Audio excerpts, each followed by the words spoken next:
ओम श्री परमात्मने नमः। श्री हरिवंश पुराण। श्री हरिवंश पुराण में हरिवंश पर्व पढ़ेंगे। इसमें पहला अध्याय है। इसके अंतर्गत मंगलाकरण, शौनक, उग्रश्रवा, संवाद, वृष्णि वंशियों का विस्तृत चरित्र सुनने के लिए जन्मेजय की प्रार्थना और आदि सृष्टि का वर्णन। बोलो कृष्ण कन्हैया लाल की जय।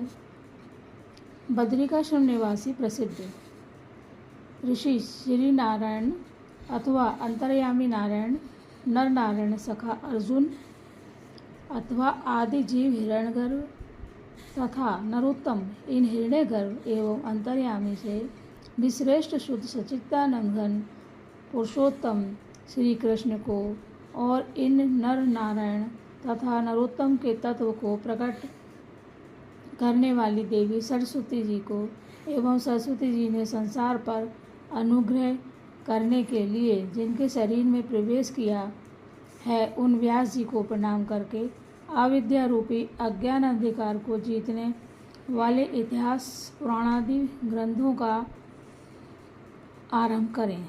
जय हो। श्रौती कहते हैं जो व्यास जी के मुख से निकले हुए इस अप्रमेय, अतुलनीय, पुण्य प्रदायक, पवित्र, पापहारी, कल्याणकारी महाभारत को दूसरों के मुख से सुनता है उसे पुष्कर तीर्थ के जल में स्नान करने की क्या आवश्यकता है। महाभारत कथा उससे भी अधिक पावन है। माता सत्यवती के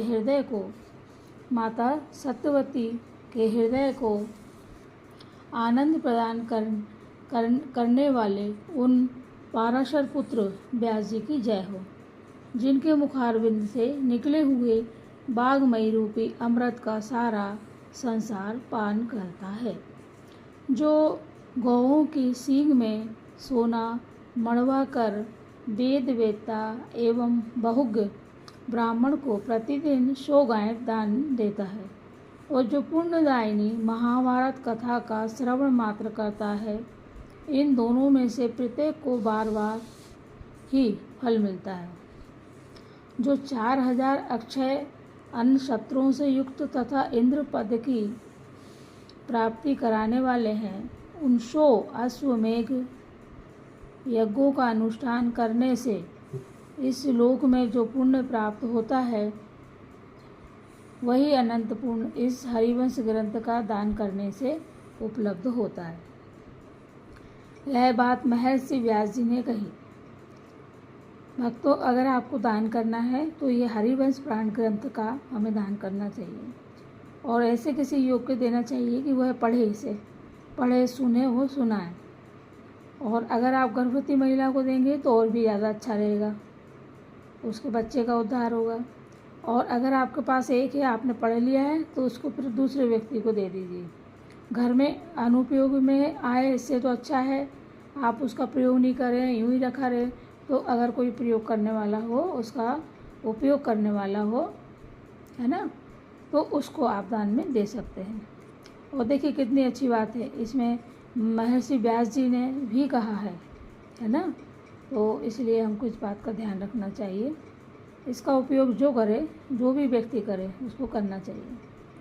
इस श्री हरिवंश पुराण का कई बार कई गर्भवती महिलाओं के ऊपर भी प्रयोग किया गया है। जिनको संतान नहीं है उनके ऊपर भी इसका प्रयोग किया गया है और उन महिलाओं को दिया गया, उन्होंने उपयोग किया है तो उन्हें निश्चित ही संतान की प्राप्ति हुई है।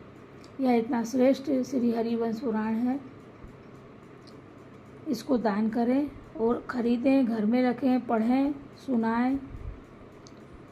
यह बात महर्षि व्यास ने कही है।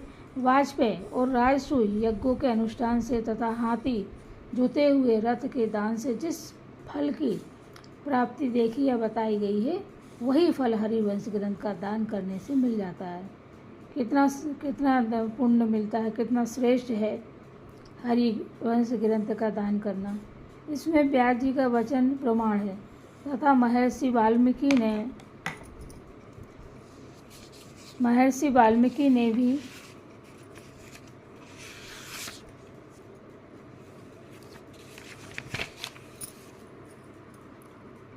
इस महात्म का गान किया है।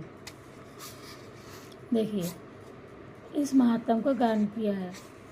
जो महातपस्वी पुरुष शास्त्रीय विधि के अनुसार हरिवंश को लिखता है या लिखवाता है, वो रस पर लुभाए हुए भौरे के समान भगवान श्री कृष्ण के चरण कमलों पर पहुंच जाता है।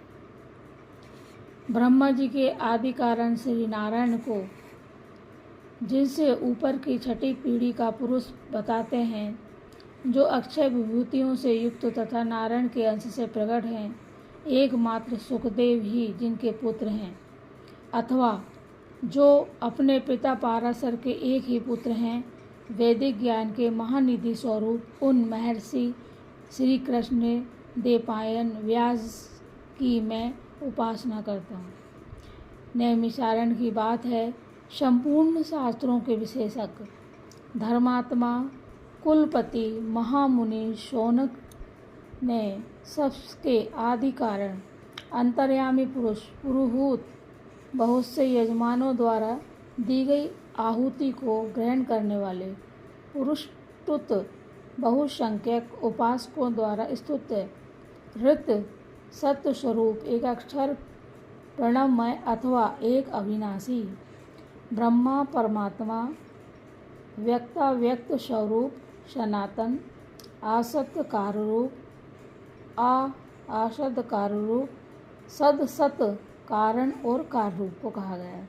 अखिल विश्वमय सत्य और असत्य दोनों में पर विलक्षण कारण और कार दोनों के सृष्टा पुरातन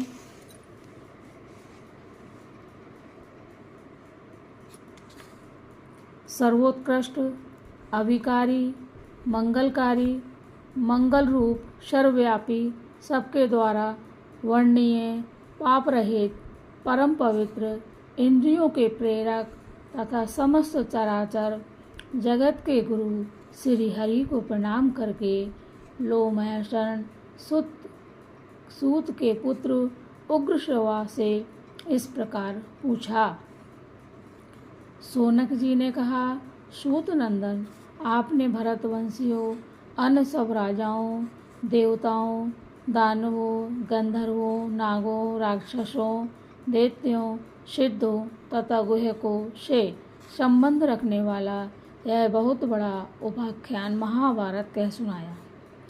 आपने ऋषि महर्षियों के अद्भुत कर्म सूर वीर के बल विक्रम धर्म तत्व के निर्णय विचित्र विचित्र कथा प्रसंग तथा द्रोण आदि के श्रेष्ठ एवं परम उत्तम जन्म वृतांत आदि प्राचीन एवं पुण्यप्रद विषयों का अपनी मधुर वाणी द्वारा वर्णन किया। उग्र श्रवा जी, मन और कानों को सुख देने वाला यह प्रसंग मुझे अमृत के समान तृप्ति प्रदान करता है। लोमहर्षण कुमार, आपने महाभारत सुनाते समय कुरुवंशियों के ही जन्म का विशेष रूप से वर्णन किया है। वृष्णि तथा अंधक वंश के वीरों के जन्म का नहीं, अतः अब आप उन सब के जन्म का भी वर्णन कीजिए। सूतपुत्र उग्रश्रवा ने कहा, शौनक जी, जन्मेजय ने व्यास जी के धर्मवेत्ता शिष्य वैशंपायन जी से जो कुछ पूछा था उसी के अनुसार मैं आरंभ से ही वृष्णियों के वंश का आपसे वर्णन करता हूँ। भरतवंशी राजाओं के इतिहास को पूर्ण रूप से सुनकर भरतनंदन महाबुद्धिमान जन्मेजय ने वैशंपायन जी से कहा। जन्मेजय ने कहा, मुने, आपने पहले वेद के अर्थ को स्पष्ट करके विस्तृत रूप में वर्णन करने वाली धर्म अर्थ काम मोक्ष आदि अनेक अर्थों से भरी हुई जो महाभारत की कथा विस्तार पूर्वक कही, उसको मैंने सुन लिया।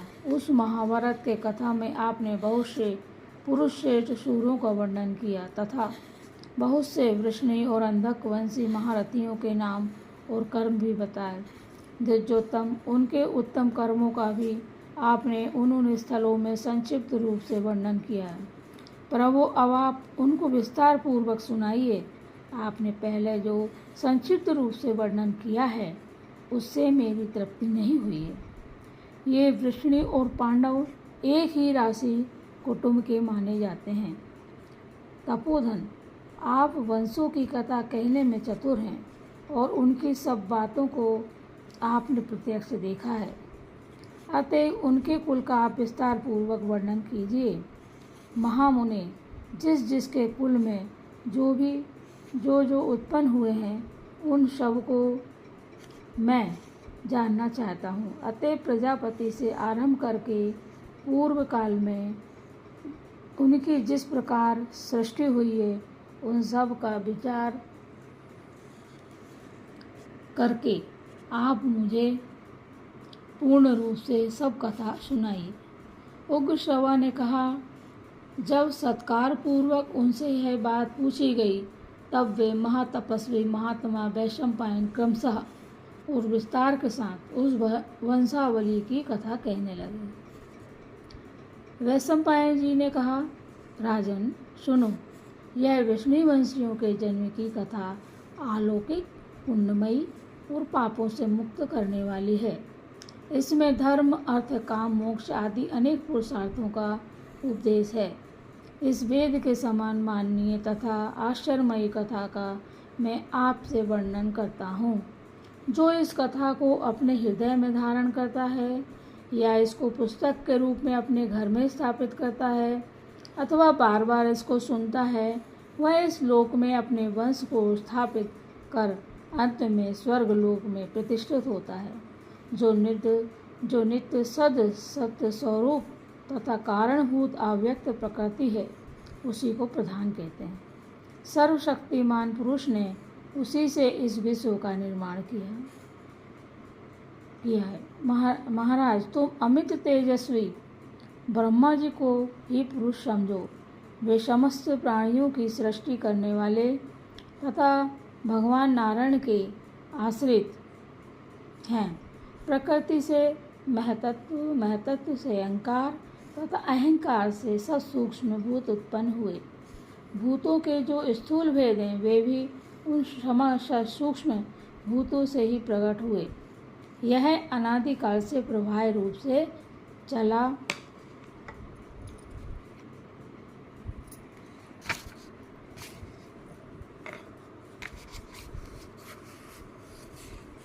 आने वाला सनातन सर्ग है।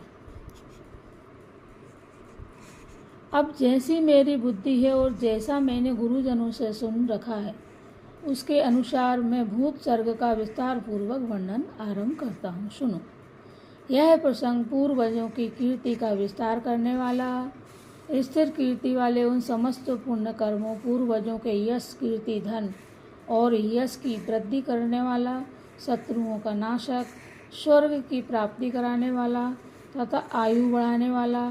तुम इस विषय को हृदयगम करने में समर्थ और शुद्ध हो और मैं इसका वर्णन करने में समर्थ हूँ।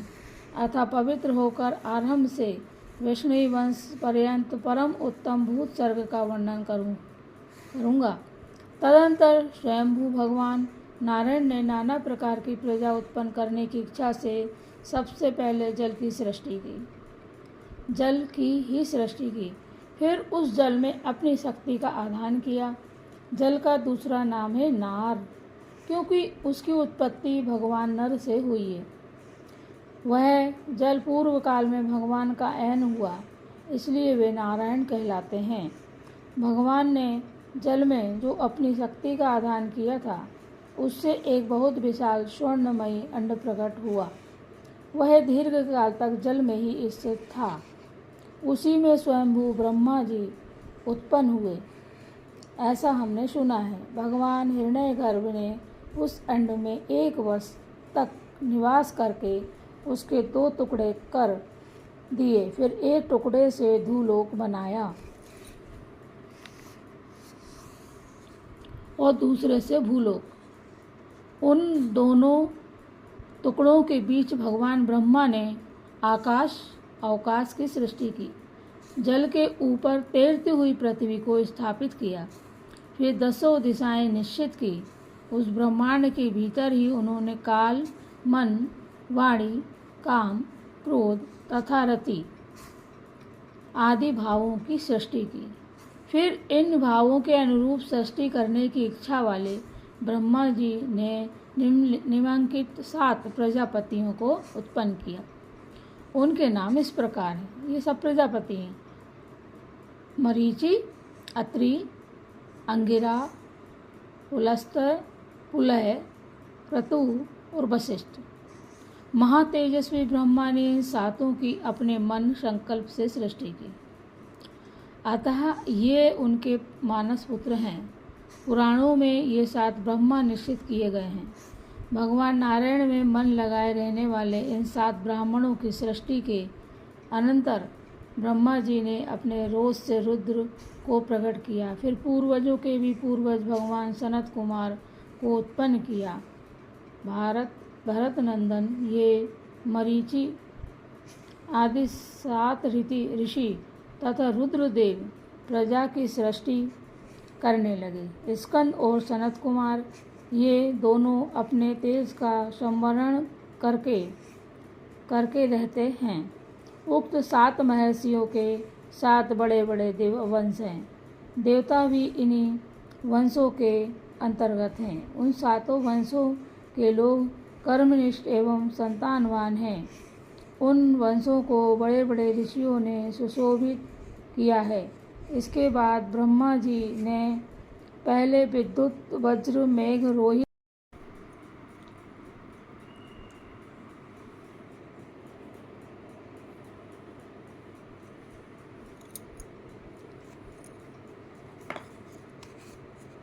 ये 45वां श्लोक हुआ। इसके बाद ब्रह्मा जी ने पहले विद्युत, वज्र, मेघ, रोहित, सीधा। अभी 46वां श्लोक आ गया।